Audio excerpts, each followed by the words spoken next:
Rose single scene, the wedding that changed everything. The cathedral bells began ringing at exactly 11 o'clock.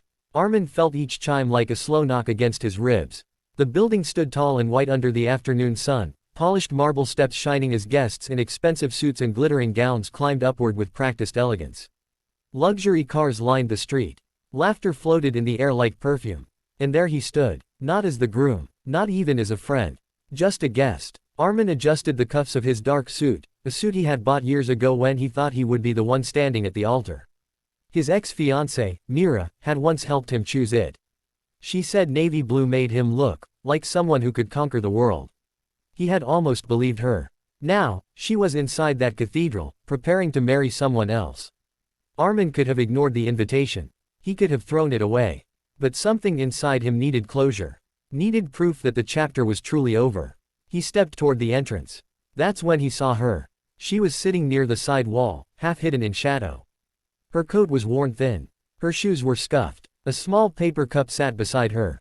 Most guests passed her without looking twice. Some frowned. One woman muttered something about security. But Armin noticed her eyes.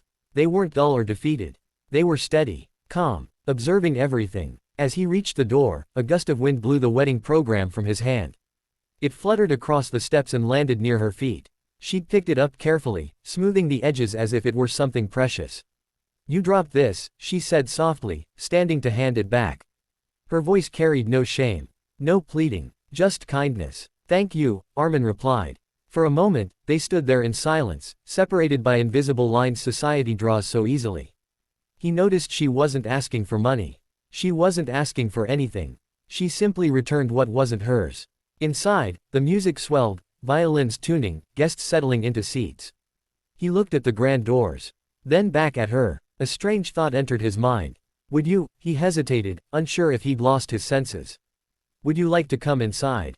Her brow furrowed slightly. "Inside? Yes. As my guest." She blinked, almost as if checking whether he was mocking her. "I don't think I'm dressed for that kind of place." "Neither am I," he said quietly. "Not anymore." For the first time, her lips curved faintly. There was something about her presence, unshaken, grounded. Armin suddenly realized he didn't want to walk into that cathedral alone.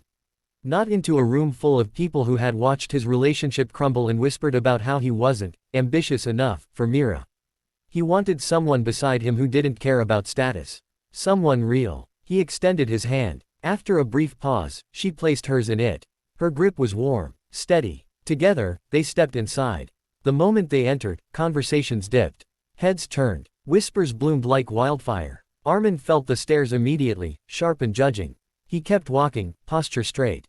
The woman beside him didn't lower her head. She walked calmly, eyes forward, as if marble floors and crystal chandeliers were ordinary scenery.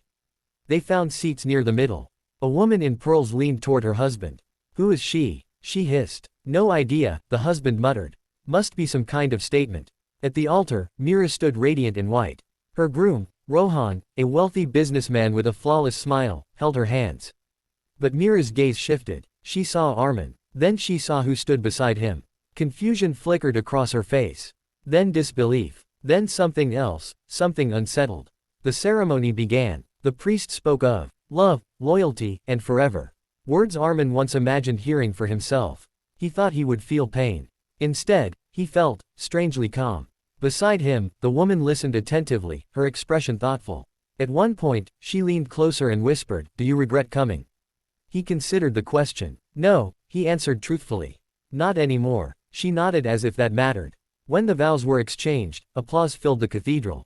Flowers were tossed. Cameras flashed. But the real moment came afterward. At the reception hall, the ballroom glittered with chandeliers and gold-trimmed tables. Waiters carried silver trays of champagne. A live band played soft jazz.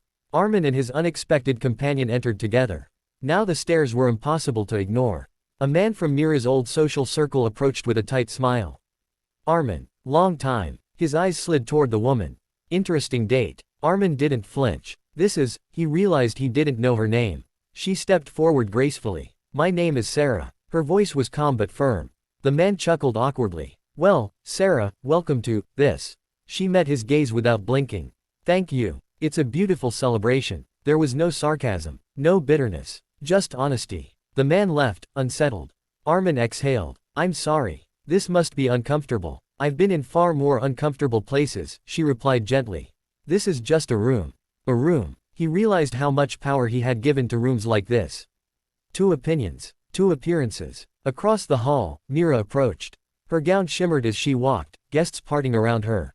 Rohan trailed slightly behind, curious. Armin, she said, her voice controlled but tense. I didn't expect you to come. You invited me. Her eyes shifted to Sarah. And you brought my guest, Armin said simply.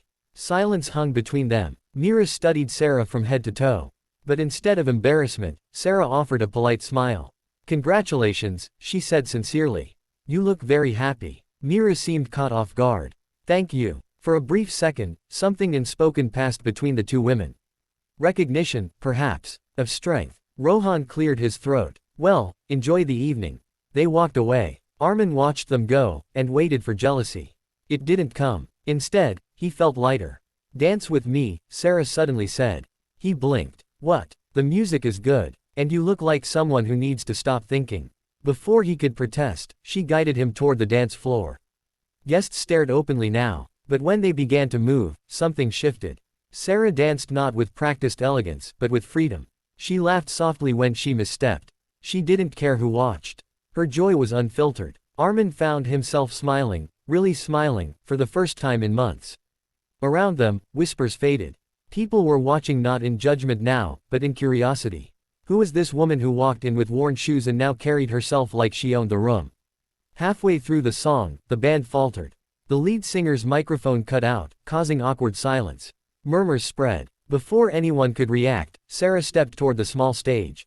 Armin's eyes widened. She picked up the spare microphone. Tapped it once. It worked. Then she began to sing.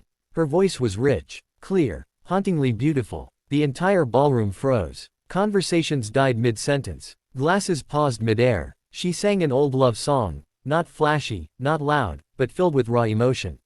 Every note carried strength, heartbreak, resilience.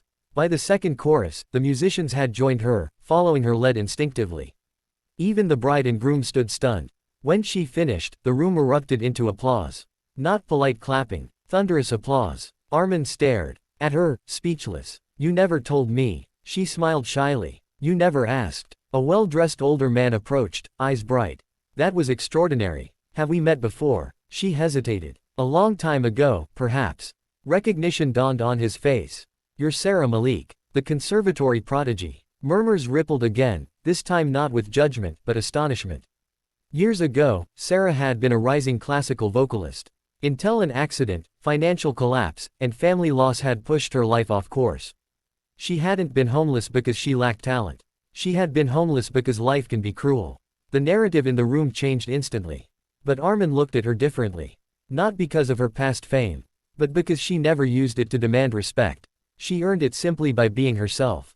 Mira approached again, quieter this time. You were incredible. Thank you, Sarah replied. Mira glanced at Armin, really looked at him. And perhaps for the first time, she saw peace on his face instead of longing.